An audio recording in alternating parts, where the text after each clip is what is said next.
36వ వచనం. మత్తయి సువార్త 26వ అధ్యాయము 36వ వచనం చదివి సహాయం చేయగలండి. అంతటా యేసు వారితో కూడా గెత్సేమనే అనబడిన చోటుకు వచ్చి, నేను అక్కడికి వెళ్ళి ప్రార్థన చేసి వచ్చు వరకు మీరెక్కడ కూర్చుండ్రని శిష్యులతో చెప్పి, పేతురును జెబెదయి 2 కుమారులను వెంట పెట్టుకొని పోయి దుఃఖపడుటకును చింతాక్రాంతుడగుటను మొదలుపెట్టెను. మహాపరిశుద్ధ ప్రేమగల తండ్రి, మహోన్నతుడ, మహాగణుడ, మీ పరిశుద్ధమైన పాదములకు స్తుతులు స్తోత్రమని తెలియపరుస్తున్నాను నాయన. అయ్యా, ఈ శుభ శుక్రవారములో మీ మాటలు పంచుకోవడానికి ప్రభా కృప చూపించినందుకు కోట్లాది వందలు నాయన. నేను మరుగైపోతూ ఉన్నాను, మీరు మాత్రమే ప్రత్యక్షంగా పరోక్షంగా మా అందరితో కూడా ప్రభువా మీరు మాట్లాడమని ప్రార్థిస్తూ ఉన్నాం నాయన. అయ్యా, మీరు ఉంటే నాయన, మీరు మాట్లాడితే అద్భుత కార్యములు జరుగుతాయి ప్రభువా. అయ్యా, ఘనతలు ప్రభువా మీకే చెల్లును నాయన. అయ్యా, మనుషుల ద్వారా ప్రభు వచ్చే ప్రతి ఒక్క ఘనతలన్నీ కూడా ప్రభు మీకే చెందులాగా ప్రార్థిస్తూ ఉన్నాను ఆయన. అయ్యా, ఈ పూట నాయన మీ మాటలు మా హృదయములో దాచుకోవడానికి కృప చూపించమని మరి రక్షకుడైన యేసు నామములో ప్రార్థిస్తున్నాం పరమ తండ్రి, ఆమేన్. ఇక అందరూ కూడా నా వైపు చూడాలి. నా ప్రియమైన దేవుని బిడ్డలారా, యేసు ప్రభువారు సిలువకు అప్పచెప్పే ముందుగా తనతో పాటుగా తన యొక్క శిష్యులను కొంతమందిని వెంట పెట్టుకొని గెత్సేమనే ఆ చోటుకు తీసుకుని వెళ్ళారు. గెత్సేమనే దాని యొక్క అర్థం ఏంటంటే నూనె గానుగా. ఏంటండి? నూనె గానుగా. ఆ ప్రాంతంలో ఒలీవలు చెట్లు ఉంటాయి, నూనెకి సంబంధించినటువంటి చెట్లు ఉంటాయి. ఈ యొక్క చెట్లు అనేక రోగాలకు, అనేక వ్యాధులకు ఆ నూనె అనేది పనిచేస్తూ ఉంటుంది. ఈ యొక్క ఒలివల యొక్క ఆ గింజలు ఉంటాయి కదా, ఎలా నలపబడతాయో, ఎలా పిండి చేయబడతాయో అవి నూనెగా మార్చబడతాయి. అదే రీతిగా యేసుప్రభువారు ఆ గెత్సేమనే ఆ ప్రాంతానికి వచ్చి యేసుప్రభువారు తండ్రితో మాట్లాడుతూ తండ్రి వద్ద ప్రార్థిస్తూ ఉన్నారు. ఎందుకు ఆ ప్రాంతానికి వచ్చారు అని అంటే, మనుషుల యొక్క హృదయాలను నలగొట్టుకోవాలి, మనుషుల యొక్క పాపములను వారు పరిహార్థం చేసుకోవాలంటే వారు విరగొట్టబడాలి, వారు నల్లగొట్టబడాలి అన్న ఆ ఉద్దేశం చేత తనతో పాటుగా తన యొక్క శిష్యులను వెంట పెట్టుకుని వెళ్ళారు యేసు ప్రభువారు. అయితే కింద వాక్యం రాయబడి ఉన్నది, దుఃఖపడుటకు చింతాక్రాంతుడగుటకును మొదలుపెట్టెను. యేసు ప్రభువారు ఎందుకు దుఃఖాక్రాంతుడవ్వాలి, యేసు ప్రభువారు ఎందుకు చింతపడాలి అన్న ఆలోచన ప్రతి మానవుడికి రావచ్చు. యేసు ప్రభువారు తలుచుకుంటే సమస్తం చేయగలరు అని తలుచుకుంటే సిలువ వేయకుండా ఉండడానికి గల కారణం చేయొచ్చు. యేసు ప్రభువారిని ఆ సిలువకు అప్పచెప్పుకోకుండా అనేక దూతల ద్వారా ఆపివేయచ్చు. కానీ లేఖనములో రాయబడిన విషయం ఏంటంటే, ఇదిగో పస్కా దినమున ఒక గొర్రె పిల్ల వధించబడును అని యొక్క వాక్యం రాయబడి ఉన్నది. నీ కొరకు నా కొరకు యేసు ప్రభువారు అదిగో ఆ పస్కా దినమున గొర్రె పిల్ల వలె వధించబడి ఉన్నారు. ఎందుకయ్యా? మన కొరకు ఆయన శ్రమపడి ఉన్నారు. మన కొరకు ఎందుకు అంతగా ఆ అవమానాలు పడి ఉన్నారంటే, నీకు నాకు మధ్య ఉన్నటువంటి ఆ సంబంధం ఏంటయ్యా అని అంటే, తండ్రి చేయిని విడిచిపెట్టి ఇదిగో మానవుల యొక్క అస్తములను దేవుని యొక్క అస్తములు పెట్టాలన్న ఆ ఉద్దేశం చేత యేసు ప్రభువారు పస్కా బలిగా మార్చబడి ఉన్నారు. ఆమేన్, హల్లెలూయా. హల్లెలూయా. నా ప్రియమైన దేవుని బిడ్డలారా, ఇదిగో యేసు ప్రభువారు ఎందుకయ్యా సిలువ వేయబడి ఉన్నారు? ఆ పస్కా దినమున ఆయన ఆ గొర్రె పిల్ల వలె ఎందుకు మార్చబడి ఉన్నారు? ఎందుకు బలిగా ఉన్నారు అంటే, యెహోవా దేవునికి, తండ్రికి, కుమారులకు మధ్య ఉన్న ఆ సంబంధాన్ని ఇవ్వడానికి యేసు ప్రభువు బలిగా మార్చబడి ఉన్నారు. అదే నాన్న ఆదాము హవ్వ చేసిన ఆ పాపము ద్వారా తండ్రికి అదిగో ఆ పిల్లలకు వేరు చేయబడి ఉన్నది. అయితే వారి మధ్య ఉన్న ఆ బంధాన్ని కలపడానికి యేసు ప్రభువారు సిలువ యాగమై ఉన్నారు. హల్లెలూయా, హల్లెలూయా. నా ప్రియమైన దేవుని బిడ్డలారా, ఆ గెత్సెమనే చోటులో యేసు ప్రభువారు ఎందుకు అంతగా దుఃఖాక్రాంతుడవుతున్నారు? అయ్యో, కొద్ది నిమిషాల్లో, కొద్ది రోజుల్లో, కొద్ది గంటల్లో నేను మరణించబోతున్నానని యేసు ప్రభువారు బాధపడుతూ ఉన్నారా? యేసు ప్రభువారు ఎందుకు బాధపడుతూ ఉన్నారు, ఎందుకు రోధిస్తూ ఉన్నారంటే, ఆ క్షణకాలములో తండ్రి తన కుమారుని చేయి పెడతారు అన్న ఉద్దేశం చేత యేసు ప్రభువారు దుఃఖాక్రాంతుడవుతూ ఉన్నారు. యేసు ప్రభువారికి అన్ని సమస్తం తెలుసు. కొద్ది రోజులలో నేను సిలువకు అప్పచెప్పబోతూ ఉన్నాను, కొద్ది రోజుల్లో నేను మరణించబోతూ ఉన్నాను, సర్వ మానవుల యొక్క పాపాలు నేను మోయబోతూ ఉన్నానని యేసు ప్రభువారికి తెలుసు. నా వెంట తిరుగుతూ ఉన్న నా యొక్క శిష్యులే ఆ మానవులకు అప్పచెప్పబోతూ ఉన్నారని ఉద్దేశం తెలుసు. అందుకే యేసు ప్రభువారు బాధపడుతూ ఉన్నారా? నన్ను సిలువ వేస్తారని యేసు ప్రభువారు బాధపడుతూ ఉన్నారా? ఇదిగో నా తల మీద ముళ్ళ కిరీటము పెట్టబోతున్నారని యేసు ప్రభువారు బాధపడుతూ ఉన్నారా? ఇదిగో నా కడుపులో బల్లెపు పోట్లు పొడుస్తారన్న ఆ వేదనతో బాధపడుతున్నారా? అది కాదు. ఎందుకు ఆ గెత్సెమనే చోటులో యేసు ప్రభువారు బాధపడుతూ ఉన్నారంటే, ఇదిగో మానవుల యొక్క పాపాలను నేను భరిస్తూ ఉన్నాను కదా, నా మీద మోపుతూ ఉన్నాను కదా. ఎప్పుడైతే మానవుల యొక్క పాపాలను నేను మోస్తానో అప్పుడు నా తండ్రి నా చెయ్యి విడిచిపెడతాడు. అప్పుడు నా చెయ్యి విడిచిపెడితే నేను ఒంటరిగా మార్చబడతానన్న ఉద్దేశం చేత యేసు ప్రభువారు దుఃఖాక్రాంతుడవుతూ ఉన్నారు. ఈ దినాలలో ఎంతమంది దేవుని చెయ్యి విడిచిపెడుతూ ఉన్నారు?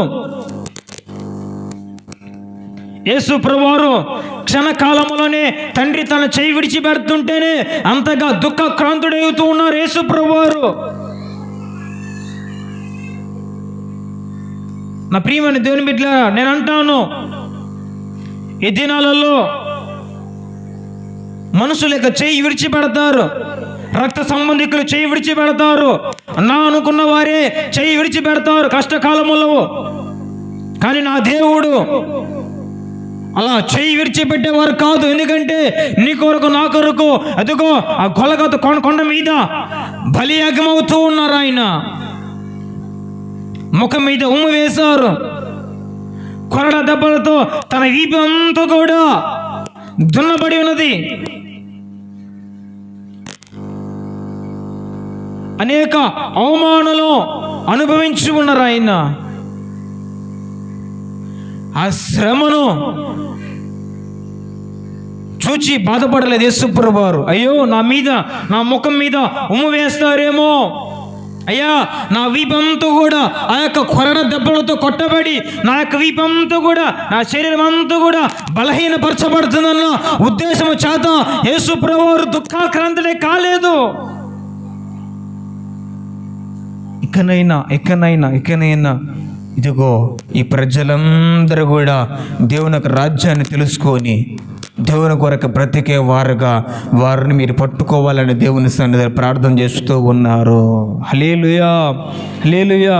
నా ప్రియమైన దేవుని బిడ్డలారా, ఆ యొక్క గెత్సెమనే చోటులో ప్రార్థనే ఆ యొక్క విజయాన్ని ఇచ్చినది. ప్రార్థనే నా యేసు ప్రభువారు జయస్తుడిగా నిలబెట్టినది.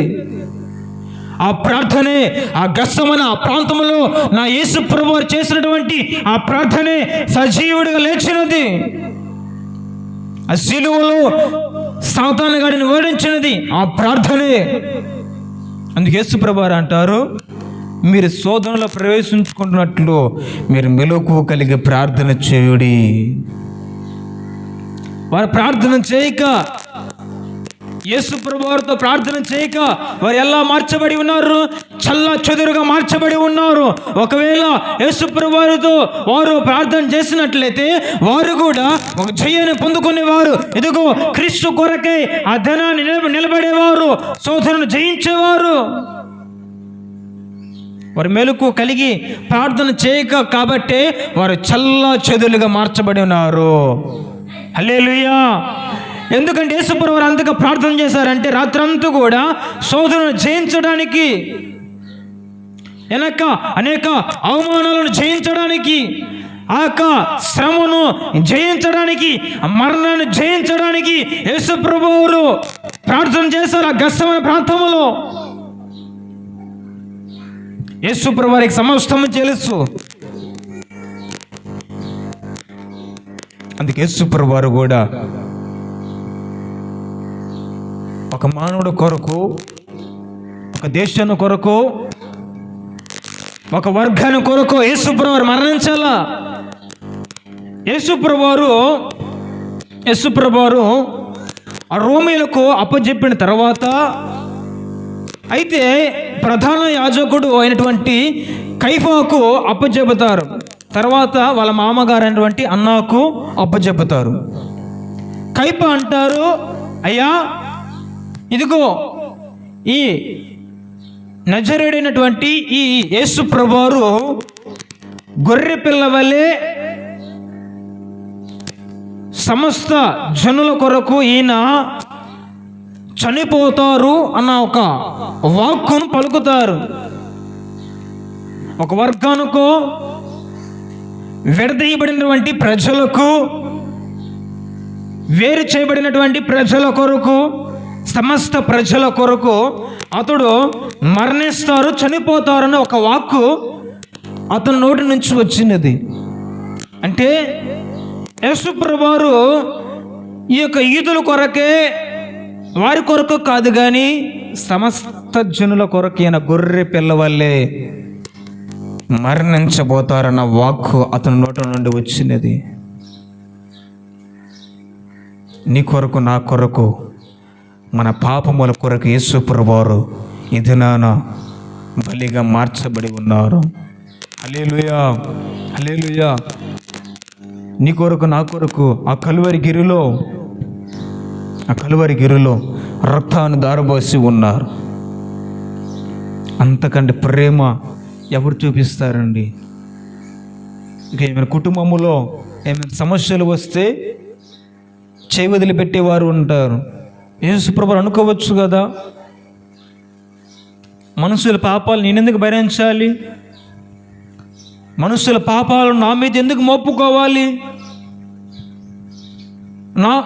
ఎప్పుడైతే మనుషుల పాపాలను నేను భరిస్తానో, మనుషుల పాపాలు నా మీద మోపుకుంటానో, తండ్రికి కుమారునికి మధ్య ఆ యొక్క బంధము తెగిపోతుందని యేసు ప్రభువు తెలుసు.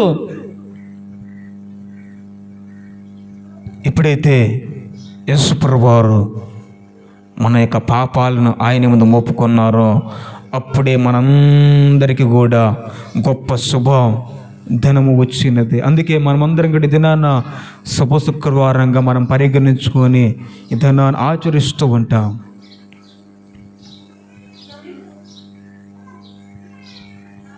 అది నన్ను లేఖనంలో రాయబడినట్లుగా తన యొక్క వీపును చూపిస్తారు.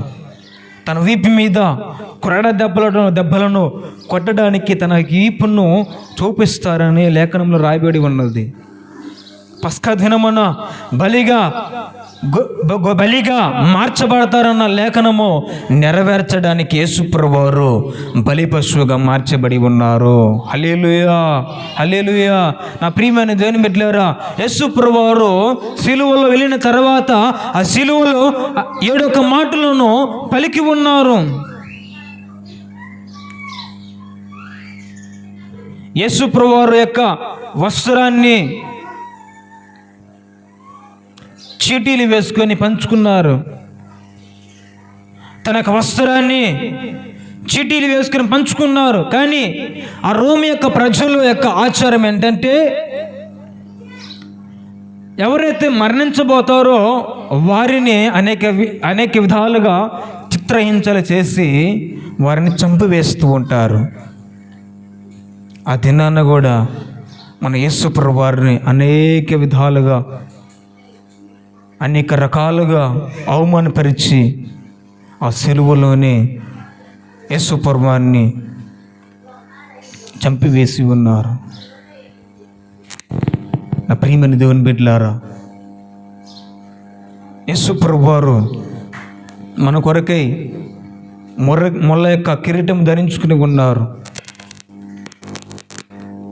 మన కొరకై ఆ సిలువను మోసారు.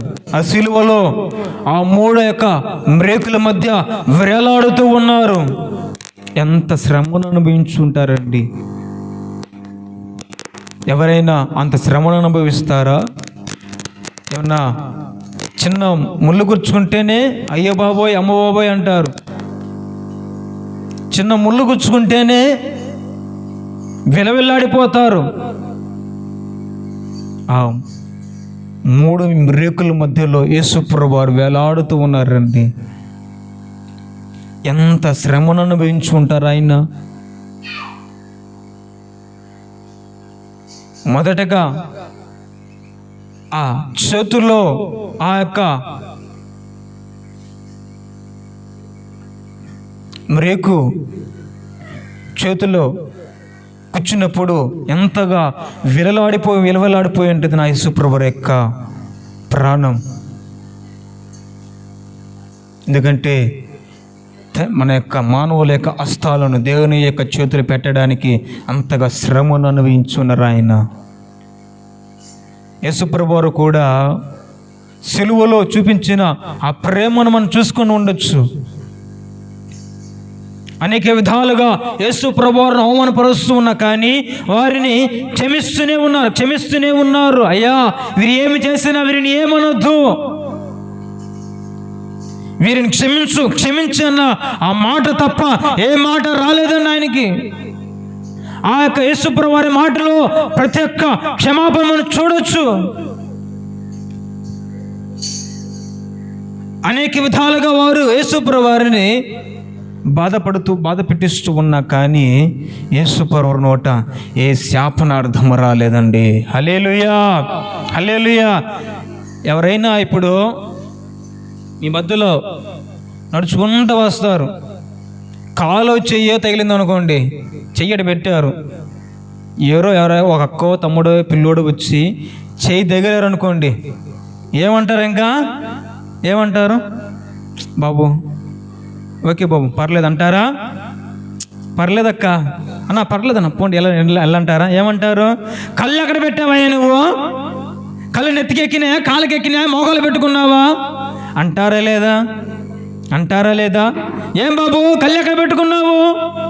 ఏమక్క కళ్ళు ఎక్కడ పెట్టుకున్నావు అక్క నువ్వు? కళ్ళు కనిపించట్లేదా? కళ్ళు నెత్తికెక్కాయా? చూసిపోవలేదా అంటారా లేదా? తప్పక అంటారు. ప్రతి మానవుడు ఖచ్చితంగా అంటారు. అదేనా నా యేసు ప్రభువారిని పిడిగుద్దెత్తు గుద్దారు, కాళ్ళతో తన్నారు, ముఖం మీద ఉమ్మి వేశారు. నా యేసు ప్రభువారి నోట నుండి క్షమించు అన్నమాట తప్ప ఏ శాపనార్థం రాలేదండి. హల్లెలూయా, హల్లెలూయా. నా యేసు ప్రభువారి నోట ఏ శాపనార్థం రాలేదు, క్షమాపణ మాత్రమే వచ్చినది. అలా బ్రతకాలి నా యేసు ప్రభువారి వల్లే.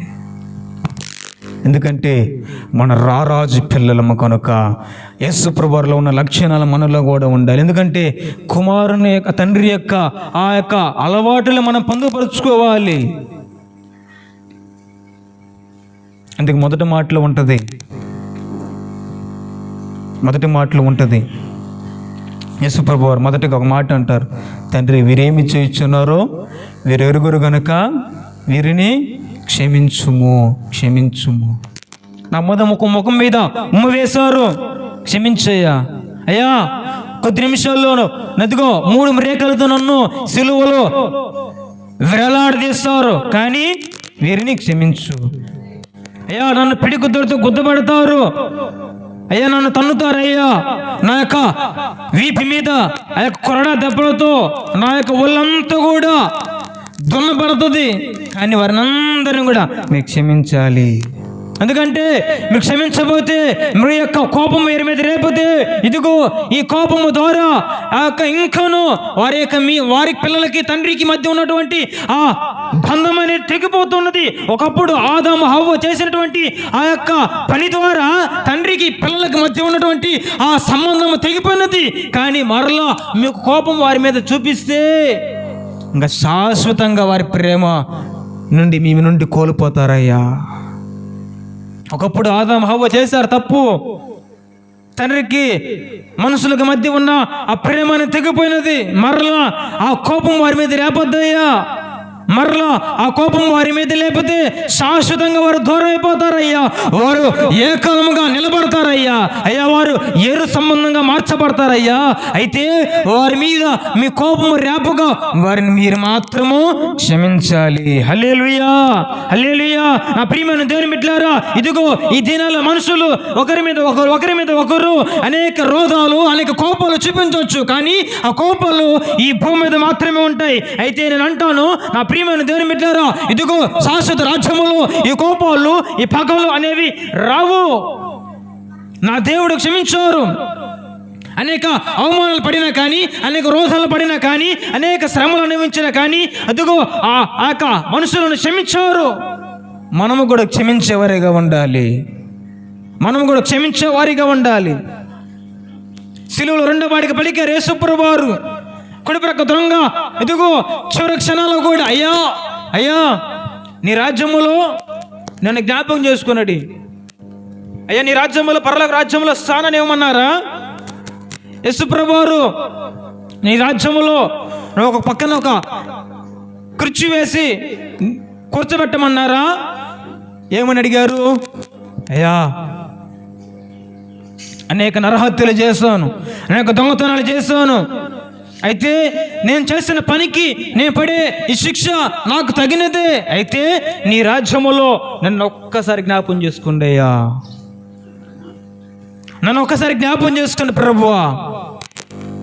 నేను పడుతున్న ఈ శిక్ష నాకు అర్హతే. ఎందుకంటే ఈ భూమి మీద అనేక నరహత్యలు చేశాను, అనేక దొంగతనాలు చేశాను, అనేక మంది నేను అవమానపరిచి అనేక విధాలుగా వారిని చిత్రహింసలు చేశాను. కాబట్టి ఇదిగో నాకేసిన ఆ శిక్ష నాకు తగినదే.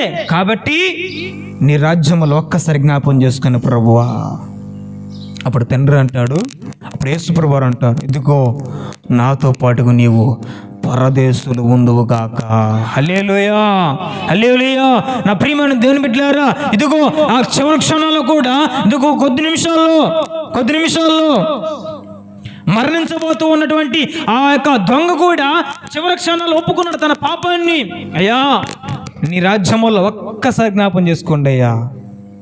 కానీ నా దేవుడు చివరి క్షణాలు కూడా రక్షించే దేవుడు. హల్లెలూయా, హల్లెలూయా. నా ప్రియమైన దేవుని బిడ్డలారా, ఇదిగో అనేక సేవకులు వచ్చి అనేక మాటలు తెలియపరుస్తూ ఉన్నారు. ఎవరి హృదయాలు కరగవండి. చివరి క్షణాలు కూడా దొంగ తన హృదయాన్ని మార్చుకొని దేవుణ్ణి అంగీకరించి ఉన్నారు. ఆ అంగీకారముతో నా దేవుడు పరదేశులు గొప్ప స్థానాన్ని ఇచ్చి ఉన్నారు. ఎంతకాలమైన మనము మన యొక్క తప్పులను పూడ్చుకొని వస్తాం. ఎప్పుడైతే దేవుని వద్ద ఒప్పుకుంటామో పరదేశంలో గొప్ప స్థానాన్ని మనం సంపాదించుకుంటాము. చివరి క్షణాలు కూడా దొంగ తన యొక్క పాపాలను ఒప్పుకున్నారు కాబట్టి పరదేశంలో గొప్ప స్థానాన్ని సంపాదించుకున్నారు. పరదేశంలో యేసుప్రభువు వారితో పాటుగా గొప్ప స్థానాన్ని అతడు సంపాదించుకున్నారు. మనం కూడా ఇన్నాళ్ళు దేవుని ఎరగక రక్షణ మార్గము లేక ఇంతకాలం ఉన్నట్లయితే ఇదిగో ఈ గుడ్ ఫ్రైడే ఈ శుభ శుక్రవారంలోనే దేవుణ్ణి అంగీకరించి గొప్ప స్థానాన్ని సంపాదించుకుని వారిగా ఉందుముగాక. హల్లెలూయా, హల్లెలూయా. నా ప్రియమైన దేవుని బిడ్డలారా, యేసుప్రభువు వారు సిలువలో అనేక మాటలు పలికి ఉన్నారు. ఒక బాధ్యత రహితంగా తన తల్లి యొక్క బాధ్యతను తన యొక్క ప్రియమైన శిష్యుడికి అప్పచెప్పి ఉన్నారు.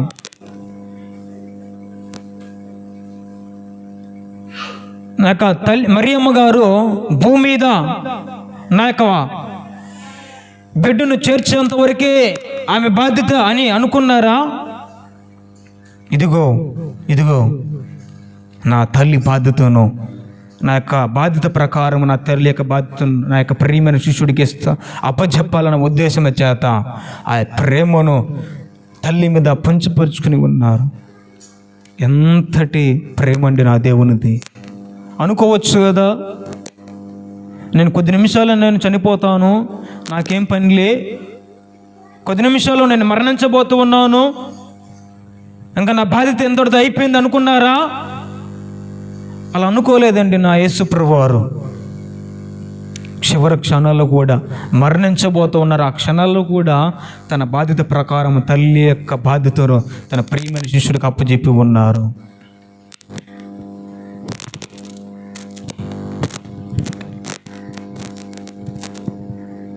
కాబట్టి ఎప్పుడైతే మనము బాధ్యత కలిగి మనం ఉంటామో, ఎప్పుడైతే మనము దేవుని యొక్క ప్రేమ కలిగి ఉంటామో, అప్పుడే క్రీస్తు ఉన్నటువంటి ఆ లక్షణం మనం పొందుపరుచుకోగలం. యేసు ప్రభువారు మనుష్య కుమారుడిగా భూమి మీదకి వచ్చారు. మనుష్య కుమారుడిగా సిలువ వేయబడిన తర్వాత కూడా తన యొక్క మనుషులు ఏ విధంగా అయితే శరీర సంబంధమైన ఆకలిని కొంటారో, యేసు ప్రభువారు కూడా దప్పికొని అడిగినప్పుడు యేసు ప్రభువారికి చేదు చెరకని ఇచ్చి ఉన్నారు. శరీర సంబంధమైనటువంటి ఆకలిని కూడా అతను పొందుకొని ఉన్నారు యేసు ప్రభువారు. నా ప్రియమైన దేవుని బిడ్డలారా, ఎప్పుడైతే యేసు ప్రభువారు మనము సొంత రక్షకునిగా అంగీకరిస్తామో, అప్పుడే గొప్ప స్థానాన్ని మనం సంపాదించుకుంటాం. కొడుప్రక్క దొంగ చివరి క్షణాల్లో కూడా తన యొక్క తప్పిదములు ఒప్పుకొని యేసు ప్రభువారి వద్ద ప్రాధేయపడ్డప్పుడు యేసు ప్రభువారితో కూడా పరదేశంలో గొప్ప స్థానాన్ని సంపాదించుకున్నారు. మనము కూడా ఈ రాకడ సమయాలలో, ఈ యొక్క శ్రమ దినాలలో మనము కూడా రక్షణ పొందేవారిగా ఉన్నట్లయితే అదిగో ఆ పరలోక రాజ్యములో గొప్ప స్థానాన్ని సంపాదించుకుంటాం. నీ కొరకు నా కొరకే యేసు ప్రభువారు రక్తాన్ని చిందించి ఉన్నారు. 3 రేకుల మధ్య విరాలాడబడి ఉన్నారు. అనేక అవమానాలను ఆయన అనుభవించి ఉన్నారు. కాబట్టి మనం అందరం కూడా యేసు ప్రభువారి యొక్క సిలువ శ్రమను జ్ఞాపకం చేసుకొనొచ్చు. ఆయన యొక్క శ్రమను మనం అందరం కూడా ఇతరులకు తెలియపరుచుకునే వారిగా ముందుముగాక. దేవుడు చిన్న వాక్యాన్ని దేవుడు దీవించి ఆశీర్వదించును గాక.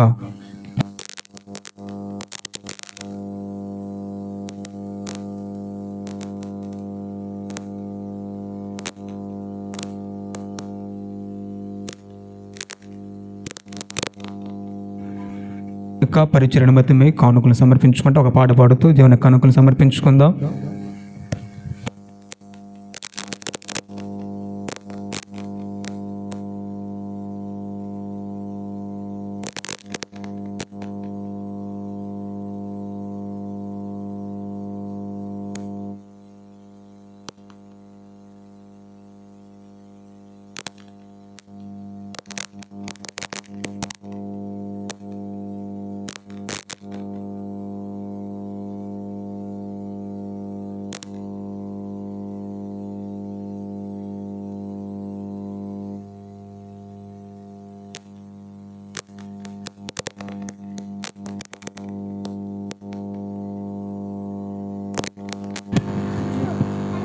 హల్లెలూయా. అతి పరిశుద్ధుడా, స్తుతి నైవేద్యము నీకే అర్పించి కీర్తింతును. అతి పరిశుద్ధుడా, స్తుతి నైవేద్యము